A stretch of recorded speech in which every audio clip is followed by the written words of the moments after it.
Hey, what's up, everybody? It's Thursday, April 14th, and we're here with your weekly STEM. My name is Andrew. I'm Chris Michaels. This is your weekly STEM. How are things going back on the mainland? Yeah, well, rubbed in my face. So, Chris is, where are you now, Chris? What island? We are on the island of Kauai, which I think is the westernmost island of the Hawaiian Islands. It's a rough life out here, if you, as you can tell. Sunshine, mountains, and palm trees. Yeah. Well, I guess things in here in the mainland are going good. Weather's not too bad in North Carolina. I just got home from work, and yeah, I wish I was in Hawaii. Um, I gave you the opportunity to come out. you invited me, but not really the same as the opportunity. But Yeah, well, that's because we needed a babysitter. So. oh, okay, yeah, you don't want me to be a babysitter, trust me. I'll be like, oh, look, time to go to bed. It's Andrew to go have fun. So yeah, today's this week's. Oh, what's that, Chris? We got wild roosters walking around here. I don't know if you can see this. Yeah, I can. That's funny. All right, so today's episode, we're going to be doing a weekly STEM, and for the science topic, we're going to continue on kind of what we did last week when we were talking about the International Space Apps Challenge through NASA. So this week, I'd like to talk specifically about the North Carolina Space Apps Challenge, and there's only one in North Carolina this year, and it is in Greensboro, North Carolina, and I met with one of the organizers last week to kind of talk about it because I'll be going up there next weekend when it kicks off. And at first, I was just going to be covering it for the Expedition STEM channel, but it looks like I'll actually be participating. She kind of talked me into it, and I have some buddies that are going to participate as well. So we're looking forward to that. If anyone is in North Carolina and even close to Greensboro, I'd say within maybe an hour or two, you should definitely go check it out. It's the weekend of the 23rd and 24th. There is a part held on the 22nd, but it's just sort of like a meet and greet thing. So the main challenge is on Saturday and Sunday, and there's actually what they call a data boot camp that is, I believe, either this Friday or Saturday, but it'll be in the link below. The data boot camp is sort of like a welcome to the hackathon. Here's some like coding skills you could use. So they're going to teach Python language, and they're also going to teach some like video game sort of like development or whatever. So it should be interesting. I won't be able to make the data boot camp, but I'll be there for the week after for the actual challenge.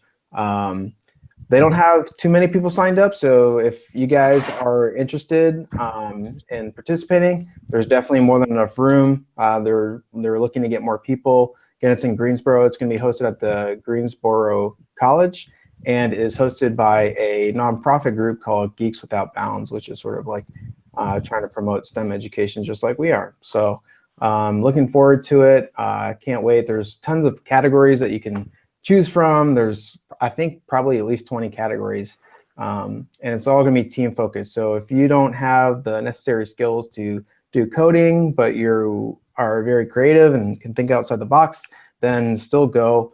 And likewise, if you're not very creative but you can code, then you should go there too, because it's going to be a collaboration among a team. So Chris, I don't know if you've checked out the space apps, but I guess in general, what would you kind of like to see, like topic wise? Well, I know that NASA is one of the largest providers of just open source data, and there's all sorts of information about planetary movements and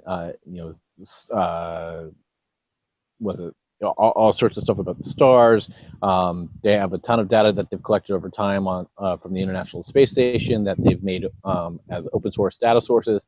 I would love to see some of that information be used in people coming up with new interesting discoveries from any of the open data that they have, or ways to implement that into an application that people can then use and manipulate or play with on their own. Not just a star chart but something that people could say, okay, here's a great data set that we have. How can we explore? How can we take this apart, and what types of questions can we ask, and then can we write an application that takes us on that path of discovery? I think that's something that would be interesting to do. And I know that, you know, if they're opening it up for Python development, Python is actually one of the top languages that's used by game developers. It's also one of the easiest ways to take data sets, as I got wind blowing here. It's one of the easiest ways to take data sets and make it more interactive, even if it's plugging in with applications like H2O or using Hadoop structures or something to bring that HDFS or big data files and make it usable and accessible. So that's something that I'd be interested to see what comes out of it, and if people are able to create full apps on the fly, you know, using some of their open data. Yeah, one of the projects this year has to do with trying to develop an app that will like take different data like weather and flight data and stuff, and the challenge is to basically create an app using all the data that's out there to let travelers know if their flight is expected to be delayed. So not necessarily that the flight has already been delayed, but you know, what's the probability or whatever that your flight is going to make it on time, as well as your connecting flights. And so the challenge has said that, you know, based on, you know, the weather of where you're going through your different connections, and then timing for other things, using live data, then that app is supposed to sort of address that sort of thing. So that'd be pretty cool if someone's able to do that. There's actually a couple of open source, I'll send you some links, and maybe we'll post them below as well. But there are some open source applications that have been created thus far and can be built upon that look at just that. I know H2O has posted a couple on their blogs. There's actually been a couple of Kaggle competitions. Kaggle, for those who aren't familiar, is a big data science competition where they put out questions about how much rainfall did a specific area of Iowa get in the Corn Belt during this time based upon radar. But they do a lot in general about overall airplane and flight data, because a lot of that is open source. So I know I'll send you a link, maybe give you a leg up on the competition there. Cool. Well, I don't think I'll be doing that specific event, but yeah, it'd still be cool to see. Good. Well, I guess that takes us to our tech story. So this week, talking about artificial intelligence and predictive elements at the Facebook's annual F8, or their developers event, they unveiled a number of new things for brands and people to engage. One of which ends up being their new Chatbots feature for their Facebook Messenger, whereby you can either get the news, you can get the weather, or you could even interact with the brand. Say you need to buy a brand new shirt and get something quickly, and you can chat with these bots.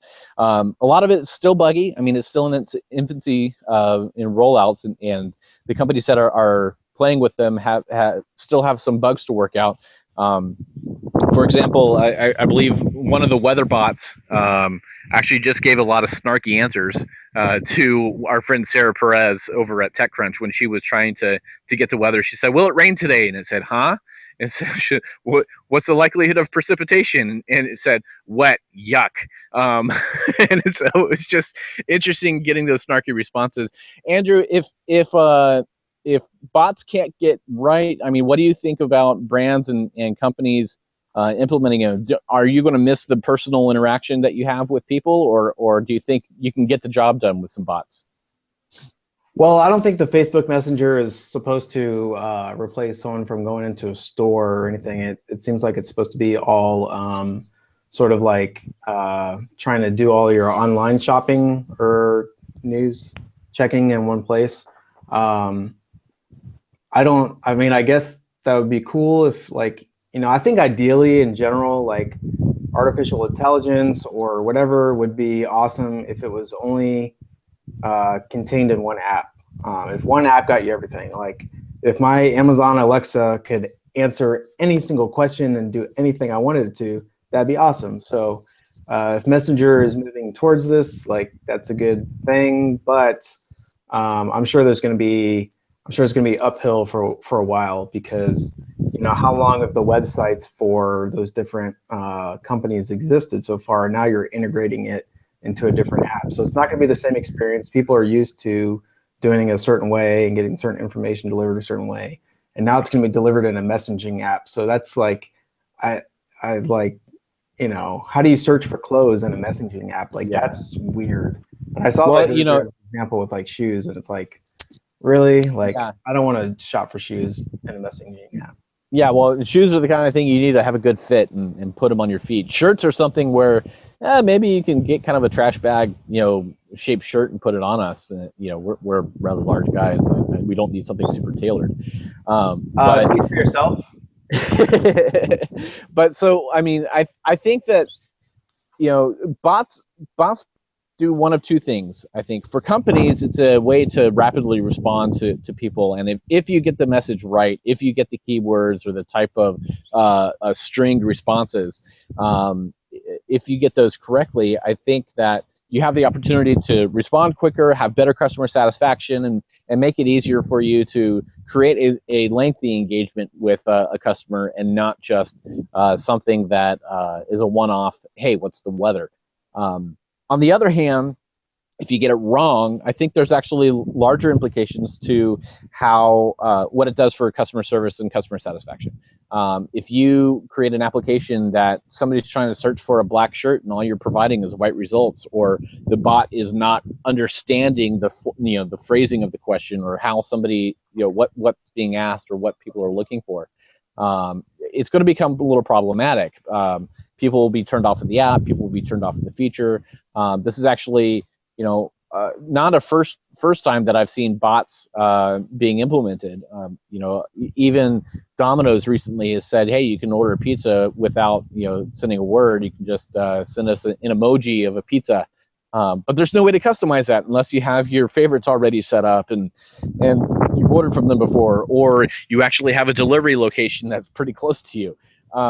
So there are limitations to the technology. I think it's an interesting way for us to create a new engagement layer for brands, for companies, for even just for fandom. If I know you're such a Jonas Brothers fan, Andrew. If the Jonas Brothers wanted to have their own application and respond to fans and say, hey, create a way for you to take a selfie with the Jonas Brothers, I know you'd be all over it.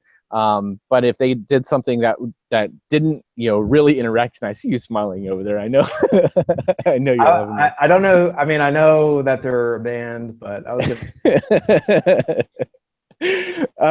but anyhow, if they fail on that, they could easily lose fans.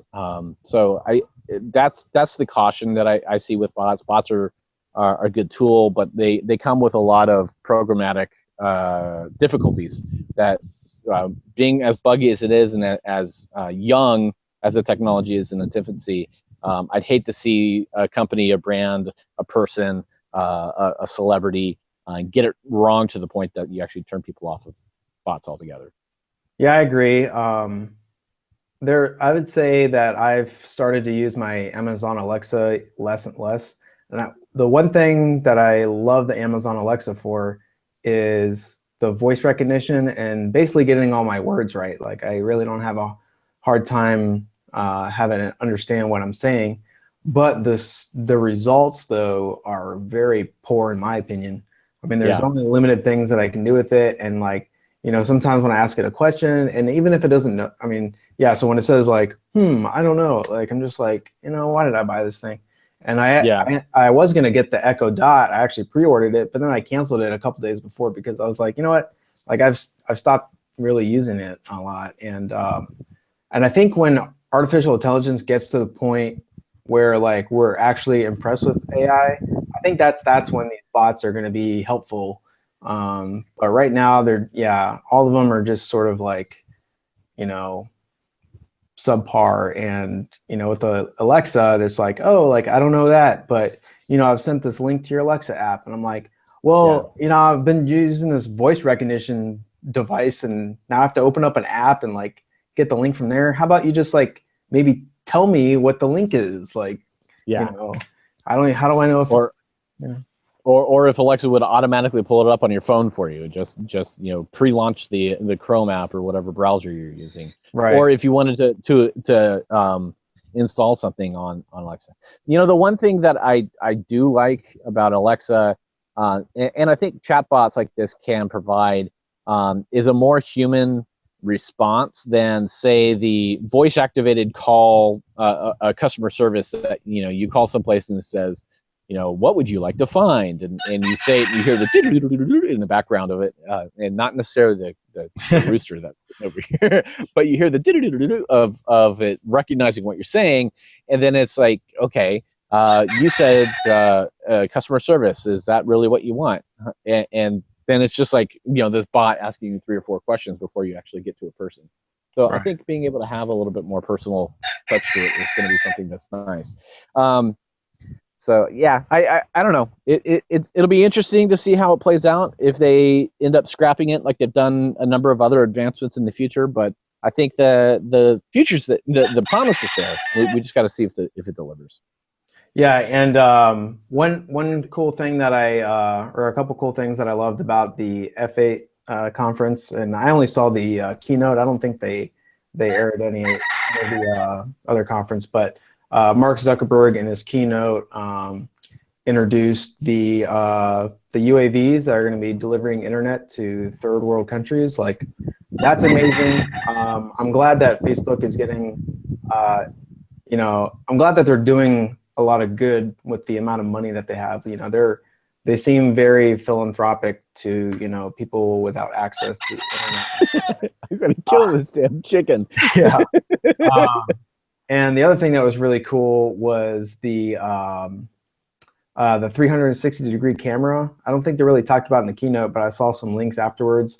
They created this 360-degree camera, and it has like 17 lenses on it or something, and they made it all open source because they don't want to get into the camera business, is what they said. So they, developed all this technology, and then, basically they're like, okay, here, do with it what you can, people. And so I thought that was pretty cool. It seems like, Facebook, and they had like a timeline, like it started off as just the website, and then it evolved into, the Messenger and Instagram and Oculus, and now they're reaching even further. So yeah, and there were some other really interesting things that came out of it. Virtual reality. They had some interesting VR demonstrations. Their AI demonstrations that they had, and actually the head of Facebook's AI says Facebook wouldn't exist without AI today. They had a lot of things that came out of it. I just want to see what's next. I think actually what might be next is actually something that Mark Zuckerberg, and this takes us to our engineering story, something that he's joining on board with Stephen Hawking and Yuri, I forget Yuri's last name, a Russian internet billionaire. There's a new project underway to actually send out thousands of probes out towards the next closest star to us, Alpha Centauri, and beyond, where they're actually going to be using laser propulsion, new foil-shaped sails to carry it and reflect the lasers. I know we talked about laser propulsion beforehand, where it'd be interesting to get us to Mars within a month instead of or in a few days, rather than months as it would take now. But all these probes are going to be going out as kind of the extension of the SETI project. And it's going to be a massive engineering undertaking. Not only do we have to create all the probes that'll be about the size of an iPhone. I mean, it's going to have cameras and sensors and all sorts of communication things on it, which will be miniaturized about the size of an iPhone, which will be carried in a mothership, quote unquote, as they say, and then rapidly deployed thereafter. But the other part of it, and the most expensive and most labor intensive, is actually creating an array of about a mile or a square mile worth of lasers, high powered lasers that will then have to point all at a central either targeting array or some sort of way for it to pinpoint where it's going to be pushing or focus all that energy straight onto the sail, so that then it can push the probes far away.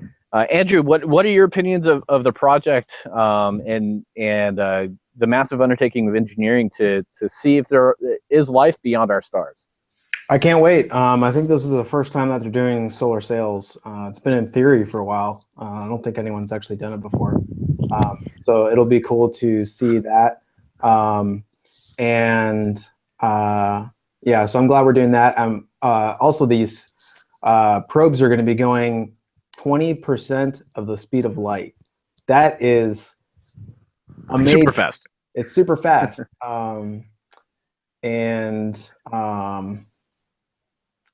I wish I had I can do it in meters per second, but I forget miles per hour conversion. But yeah, so these things are gonna be super fast. A lot of things, we've created technology now that has been required to use general relativity, Einstein, right there.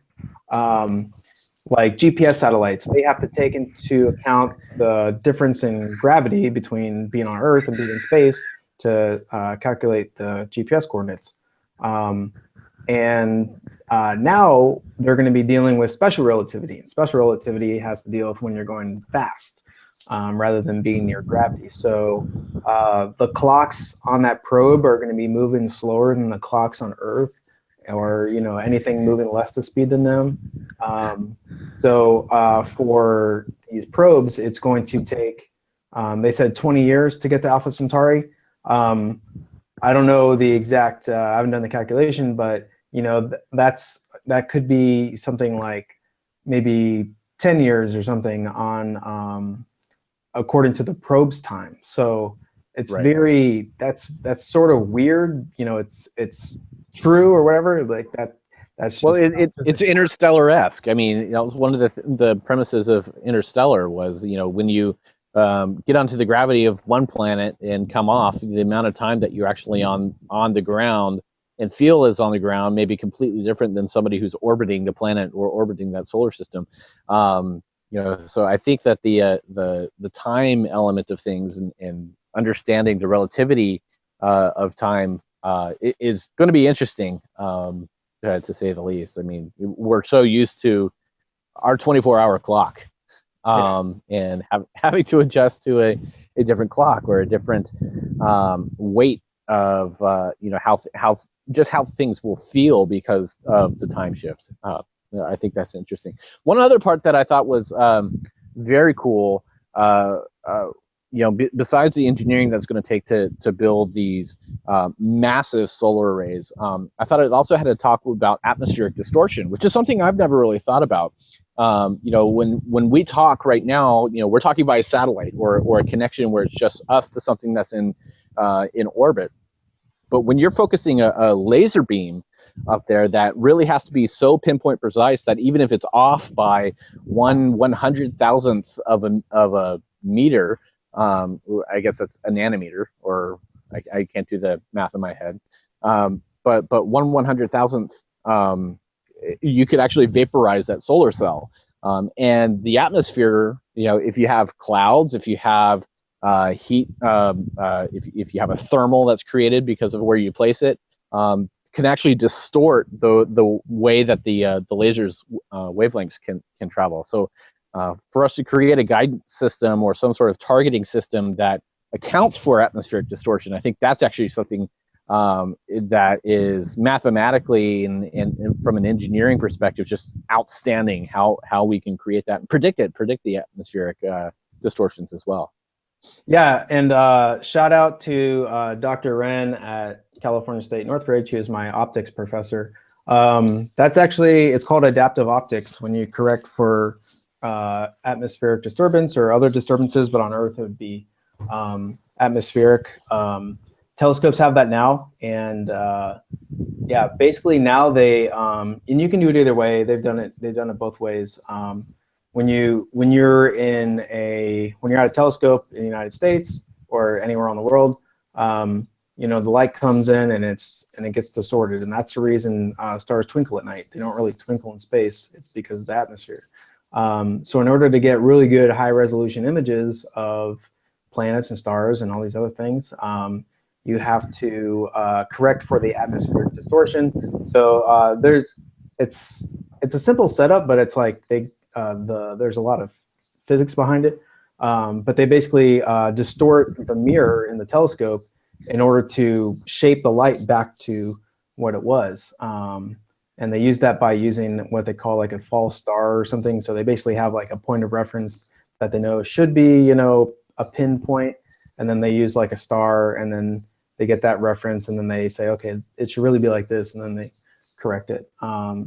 And yeah, so that's correcting light coming in, but you can definitely do it for light going out. It's basically just the same thing. You find out what the distortion is, and that light that you're sending out, you can change to have.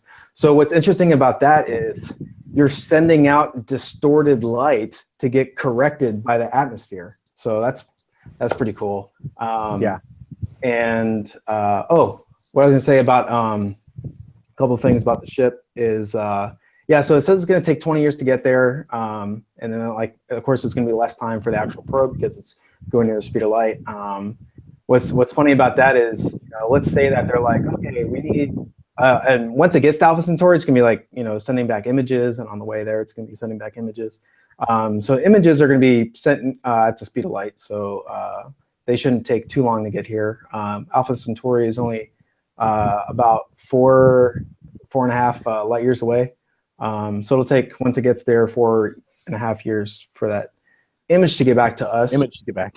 Yeah, and I don't know how long these probes are supposed to last, but it's interesting to think about.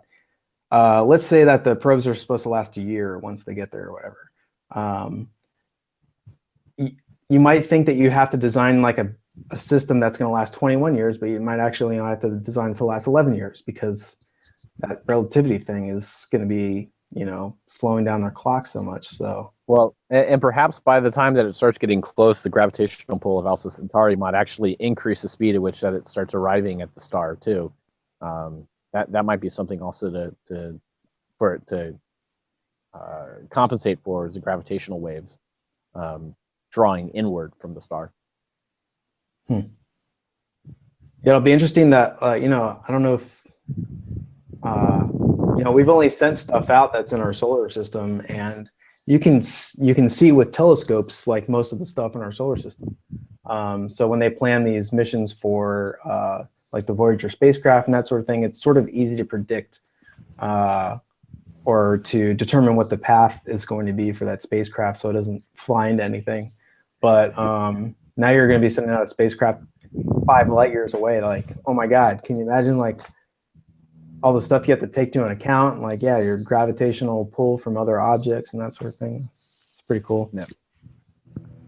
Yep. Just to imagine what challenges lie ahead, I guess, for interstellar space travel and warp speed and all sorts of plotting. When you watch Star Wars, and I do mean Star Wars, the not Star Trek, but even in Star Trek, both of which talk about plotting a course from point to point. And a lot of that is to avoid gravitational waves, to avoid other stars, to make sure that you have a endpoint on your trajectory so that you're not running into objects. So I think that's going to be an interesting, like you said, it's going to be interesting to see how it deals with, okay, what's going to be in the way on the path to Alpha Centauri, and then what could possibly affect its trajectory. Yeah, and there's probably not, it's space, so there's probably not going to be like tons of stuff in the way, but like who knows, like once you get there, like I'm probably thinking of like once you get there, because they're going to be looking at a planet, so who knows if that planet has a moon and like this other thing.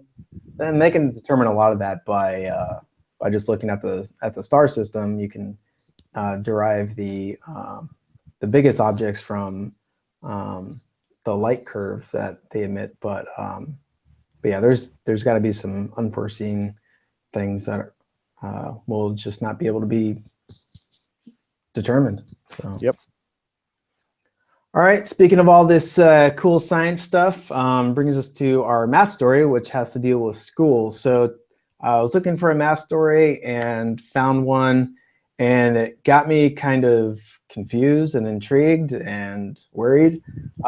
So there are students in New York State that are opting out of state exams, state school exams. And I'm sorry if I get some of this wrong. I'm not a New York school teacher, and only read a little bit of this article, did a little research. So I apologize if I get some of the terminology wrong. But it seems like it's mainly for elementary and middle school. There's these tests every year that determine a student's, basically like a student's like sort of competency or whatever. They're standardized tests. Some are Common Core, some aren't. But there are a lot of students opting out of these exams. And when I was reading this article, I was like, what do you mean opting out of exam? Like, I don't remember ever having the choice when I was in school to opt out of an exam. I probably would have done it a lot. But these kids are doing it.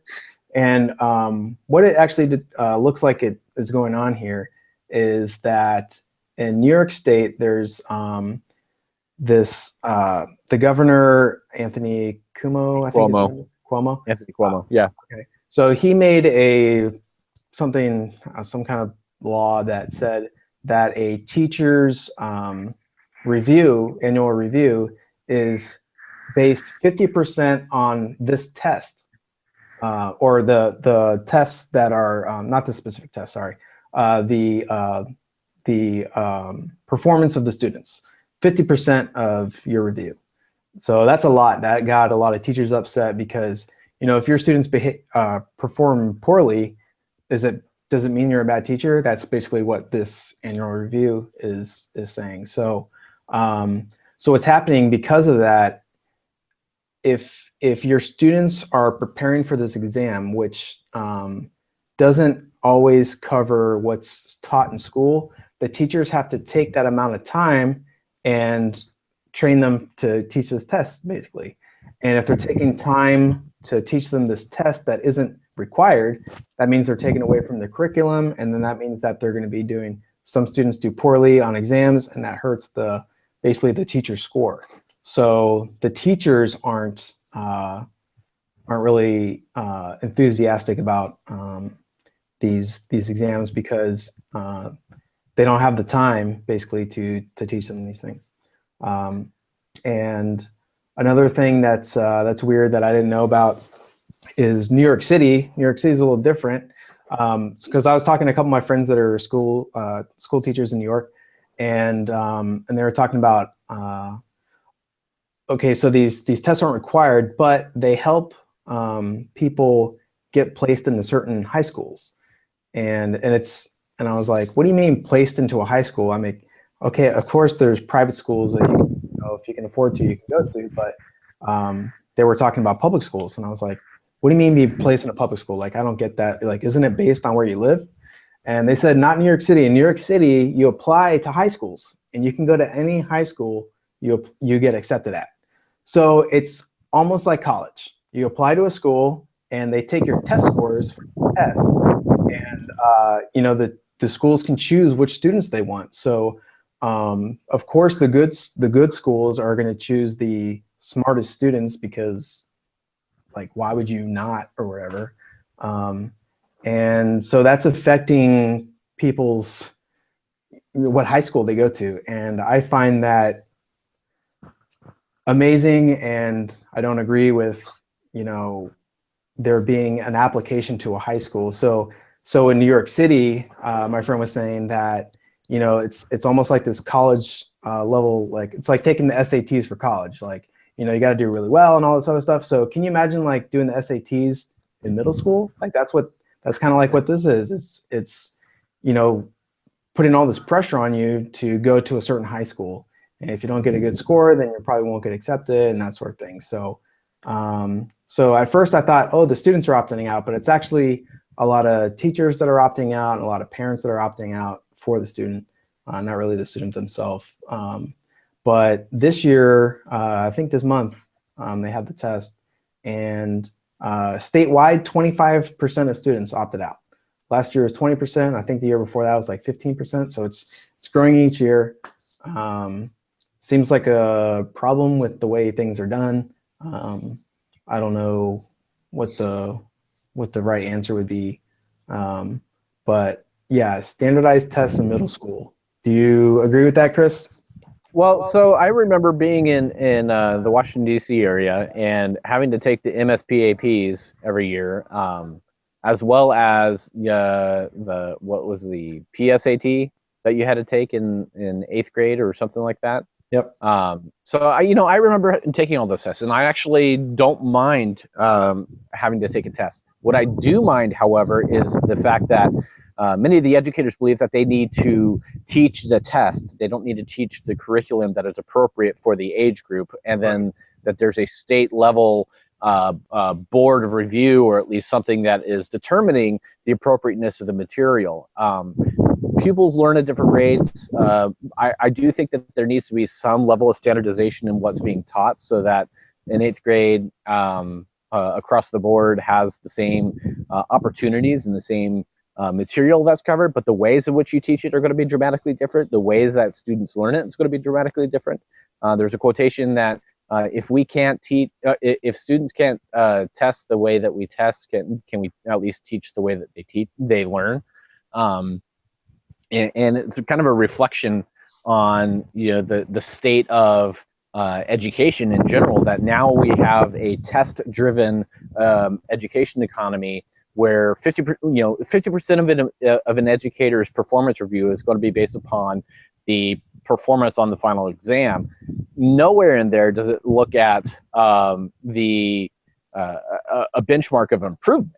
I mean, that's another thing to look at, is if you had at the beginning of the year, what does this student know now? What did they know at the end of the year? And does that match what they need to know in order to move on to the next grade? That's a better type of aptitude test, not just, did you learn all of this material that is taught on a test over the course of a scholastic year? Right. If we could show a greater performance indicator that shows how well students are learning, not just and that they have a mastery of material, that it becomes more fluent. And we've talked about this before, kind of a math fluency aspect, and not just rote memory. Oh, you see this type of problem, here's how you fill out the answer.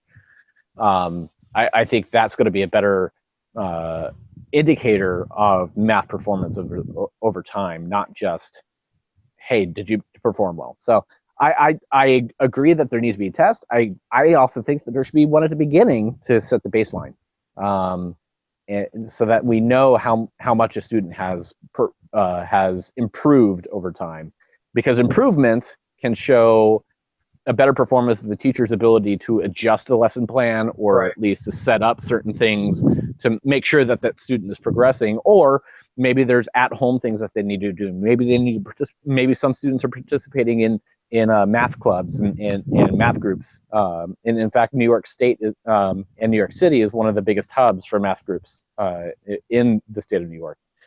So it'd be interesting to see if they can create something that shows performance, make that 50% mark based upon performance improvement of a student, not just of oh, hey, your students did okay on this test. Yeah, that makes a lot of sense. Improvement for the teacher evaluations. Yeah, teacher. I personally believe across the board, I love teachers, and I've had some amazing teachers who have been able to adapt a lesson plan for my style of learning, as well as my best friend Phil or Tina or whoever's in the class, so that they understand concepts. You have visual learners, you have kinetic learners, you have textural learners. People have to tactile. People have to feel things. So with all that mixed learning types, one archetype of teaching is not going to work for everybody. Right. Another interesting thing about the high school application, I guess, is that unlike a college application, you don't interview, and you don't write an essay, and you don't do these other things. So it's purely going off mainly this one test score. So it's the stress of a college application without the human part. It's just you're looking at these numbers, and the other thing too is that test is only math and science. So what if this person is like an amazing artist, like their scores get, and they don't perform well in the other categories. Their score is not going to reflect what type of person they are. Like, yeah, you might not do well in poor math, but you're an amazing artist. But this test doesn't reflect that, and I don't even know how a performing arts or arts high school. Hopefully, they would do an interview or something, but it seems not like the right answer at all. Yeah. It'll be, I think that there's, the application process for the schools. So we just went through this with my daughter going into kindergarten. There's a whole application and lottery process because the schools that we're assigned to geographically are, in fact, the elementary school, that district that we're in, is the lowest performing district in our entire school district. It's the lowest performing school in our entire district. And we didn't want her going there, but for her to go to any of the other schools within the district, which they have this program, it's the schools of choice application. You get two choices, and it's a lottery to get into either one of those choices.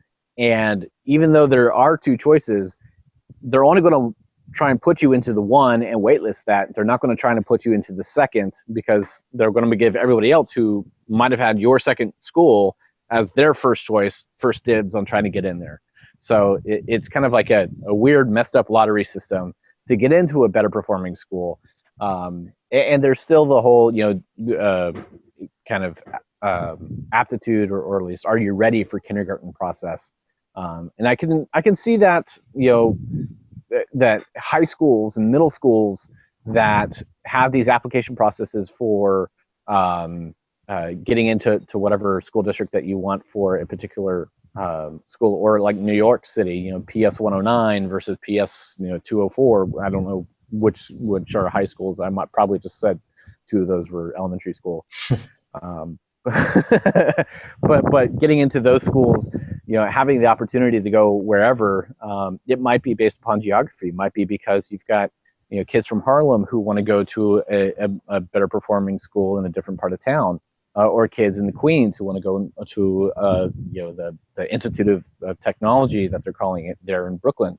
So you have a varying degree of schools, and you have 5 boroughs there where kids could go just about anywhere based upon the school system. Yeah, so, I guess one good thing is that if the student is living like in a underprivileged neighborhood or something like that, that doesn't mean that they have to go to a school that doesn't perform well. Usually those two are unfortunately linked a lot, where if that town or city doesn't have a lot of wealth or whatever, then neither does a school, and they can't afford awesome teachers and that sort of thing. So I guess the bright side is that this allows anyone who puts their mind to it, and I guess as long as they're middle school, as long as everything goes up okay until then they have the possibility of going to a free public high school that is sort of higher performance. So well, and I can't stress the importance of parental involvement, or at least some sort of program.